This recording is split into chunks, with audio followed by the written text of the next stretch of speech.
au Niger en cette veille de ce deuxième anniversaire du CNSP au pouvoir. Le général d'armée Abdourahmane Tchani, président de la République, chef de l'État, a livré un message à la nation que je vous propose de suivre.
Aouzu billahi minash shaitanir rajim. Bismillahir rahmanir rahim. Nigériennes, Nigériens, mes chers compatriotes. Cela fait déjà 2 ans que nous sommes résolument engagés tous ensemble avec résilience et foi dans l'avenir sur le chemin de la souveraineté pleine et entière de notre pays et pour le bonheur de tous. Mes chers compatriotes, il s'agit assurément d'un chemin plein d'embûches, aux conséquences difficiles, aussi bien pour les Nigériens pris individuellement que pour notre pays en tant que communauté politique organisée.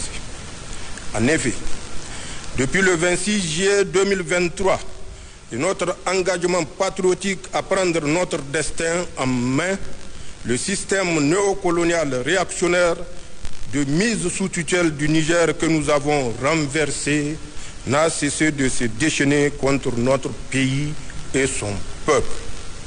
C'est ainsi qu'après avoir échoué à organiser le blocus total de notre pays, puis nous porter frontalement la guerre par l'intermédiaire de la CEDEAO, les forces coalisées opposées à notre émancipation politique et économique ont décidé, tirant les leçons de leur échec, de se réorganiser pour atteindre autrement leurs objectifs, en combinant de façon sournoise opérations terroristes d'éclat, actions économiques subversives, manipulation politique interne, ainsi que guerre informationnelle et jeu de discrédit sur nos institutions et autorités politiques. Les résultats auxquels ils parviennent sont souvent spectaculairement importants, non pas parce qu'ils donnent un avantage stratégique aux forces opposées à notre pays ou qu'ils soient constitutifs d'un véritable projet politique alternatif au nôtre, mais simplement parce que de par l'immédiatité de leurs effets et leur violence, ils impactent négativement notre quotidien de façon individuelle et collective. Ils bénéficient d'une importante couverture médiatique et diplomatique à l'échelle internationale. Ils sèment le doute chez certains d'entre nous et nous divisent. Ils rencontrent nos légitimes mais pressantes attentes individuelles ainsi que notre impatience quant à un changement véritable. Ils nous font parfois perdre de vue ce que nous avons réussi ensemble et nos nobles objectifs communs, ils nous font parfois perdre de vue ce qui est essentiel et nous empêchent de nous projeter dans l'avenir qui s'annonce pourtant radieux pour le Niger et la Confédération AES dans son ensemble. Mes chers compatriotes, c'est dire que je mesure la complexité de la situation à laquelle nous faisons face, les difficultés qui se dressent devant nous, ainsi que l'état d'esprit de nombre de nos compatriotes. Je sais par ailleurs le sacrifice que nous avons consenti pour que vive le Niger, ainsi que nos attentes légitimes d'une vie qui doit être nécessairement meilleure pour les Nigériens. C'est le lieu, sans doute, de rendre un vibrant hommage à nos forces de défense et de sécurité pour tous les sacrifices consentis et leur professionnalisme, à notre grand peuple pour sa résilience et son engagement, et à tous nos amis pour leur précieux soutien. Mes chers compatriotes, force est donc de reconnaître que nous avons objectivement besoin d'une organisation adaptée à notre contexte pour réaliser notre projet politique et parvenir à des résultats probants pour chacun de nous, individuellement considérés, et pour notre pays de façon générale. En effet, aucun projet politique à l'échelle d'un pays ne s'est réalisé dans la précipitation et dans un court délai. Cela est particulièrement vrai dans le cas du Niger, en tenant compte notamment de notre histoire politique singulière, des enjeux liés à l'exploitation de nos ressources naturelles et de l'adversité sans précédent à laquelle nous faisons face aujourd'hui. C'est pourquoi nous sommes ensemble dotés d'une charte de la refondation dans un cadre inclusif et consensuel, celui des Assises nationales de la refondation tenues à Niamey du 15 au 20 février 2025. La charte du 26 mars 2025 a non seulement posé les jalons de la souveraineté pleine et entière du Niger sur le plan politique et économique, en nous permettant de nous réapproprier notre pays, ses immenses ressources naturelles, et en définissant les valeurs devant régir notre société, mais aussi organiser nos pouvoirs publics et octroyer un délai raisonnable à notre gouvernement pour refonder notre République. Aussi, nous sommes en train de prendre toutes les dispositions pour mettre en place progressivement nos institutions, à l'instar de la Cour d'État installée le 16 novembre 2023, la Cour des comptes dont les membres ont prêté serment le 1er juillet 2025 et du Conseil consultatif de la refondation qui a tenu sa première session du 28 juin au 12 juillet de cette même année. C'est le lieu aussi de féliciter une fois de plus tous les acteurs qui ont permis l'aboutissement heureux de ce processus et les encourager à persévérer au service du Niger et des Nigériens. Mes chers compatriotes, comme nous pouvons le constater, il s'agit d'un chemin difficile que nous sommes en train d'aménager avec courage, détermination pour l'avenir. Mais il s'agit surtout du seul chemin en phase avec nos légitimes aspirations de liberté, de souveraineté et de développement certain dans l'avenir. Il s'impose donc à nous comme un choix rationnel, historique et de conviction. En effet, que l'on ne se méprenne pas, nous avons en réalité un choix à faire entre deux lignes directrices fondamentalement différentes. La première ligne directrice est celle du chaos programmé à moyen terme dans notre espace sahélien et notre soumission aux forces que nous connaissons à long terme et de façon définitive, cela dans la passivité et l'insouciance. C'est le choix de continuer à faire la politique comme par le passé. La politique qui consiste à soumettre notre pays à la volonté de la France et à faire du Niger une base militaire pour projeter des forces étrangères et à abandonner l'exploitation de nos richesses à quelques puissances étrangères qui entretenaient des relations de corruption et de parrainage avec certains de nos compatriotes. La deuxième ligne est celle du refus de la soumission et de continuer la même politique qui, en 65 ans d'indépendance octroyée, n'a produit que corruption, insécurité et misère. C'est le choix de la dignité dans l'honneur et pour l'avenir. La politique de défendre sans complexe et sans complaisance les intérêts du Niger.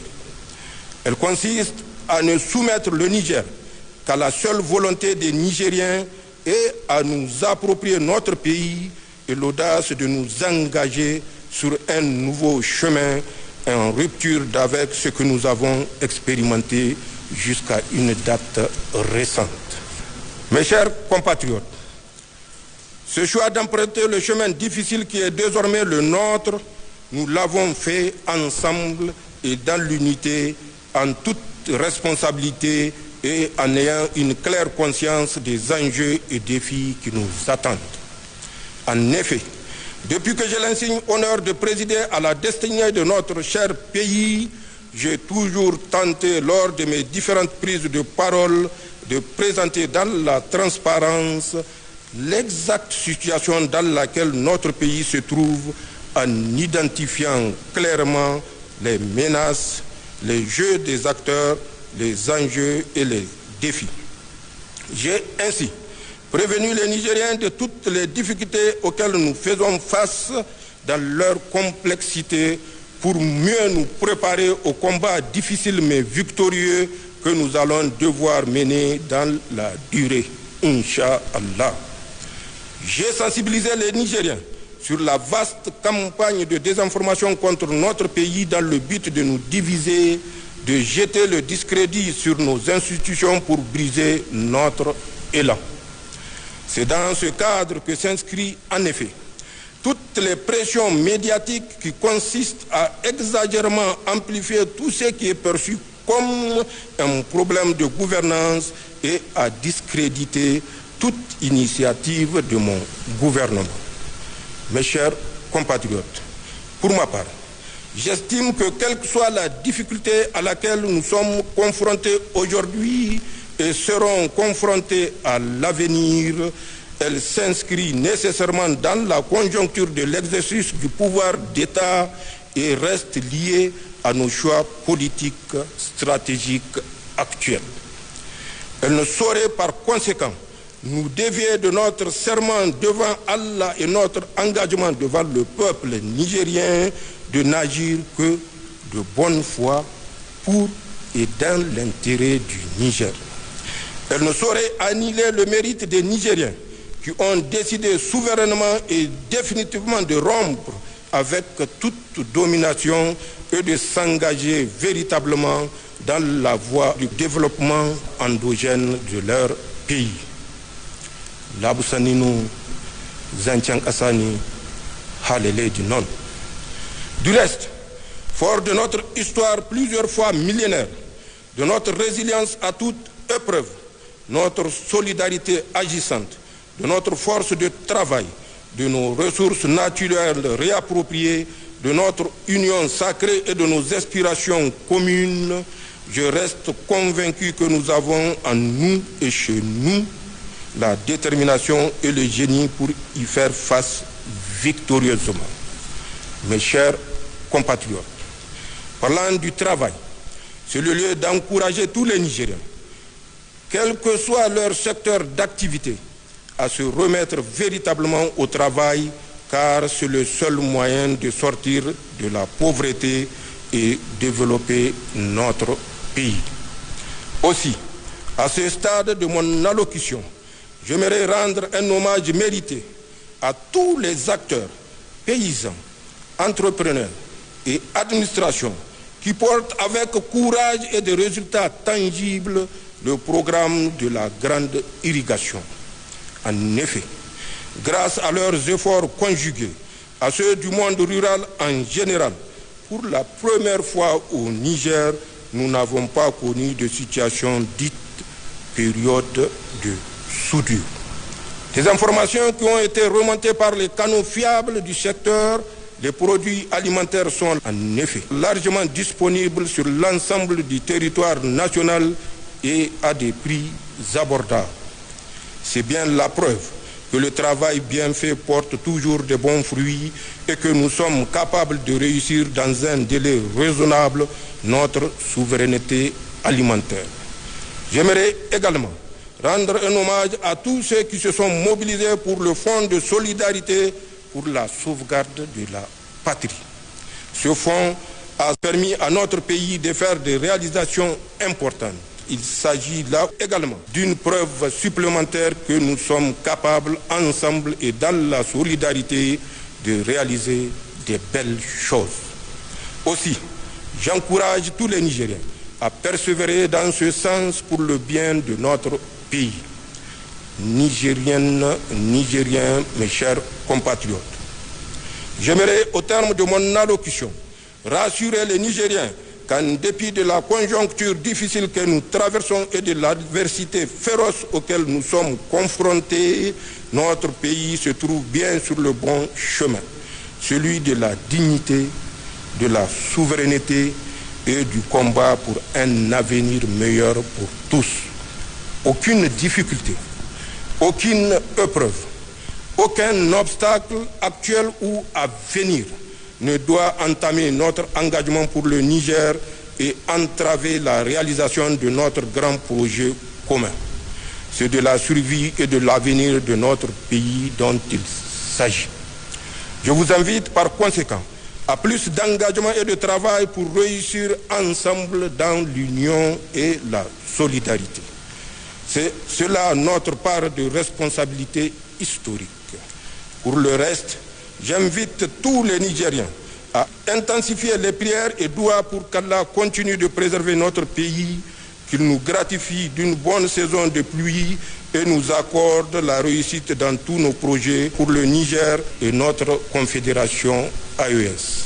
C'est d'ailleurs convaincu de l'importance de nos prières dans la réalisation de ce projet et tenant compte du contexte difficile du moment que j'ai instruit le gouvernement à restreindre les activités commémoratives de l'an 2 de l'accession du Conseil national pour la sauvegarde de la patrie au pouvoir à des séances de lecture du Saint-Coran et de prières sur l'ensemble du territoire national pour qu'Allah continue à descendre sa rahma sur notre pays, à nous accorder un hivernage fécond et la réussite dans tous nos projets individuels et collectifs, Inch'Allah. Vive le Niger, vive la Confédération des États du Sahel, je vous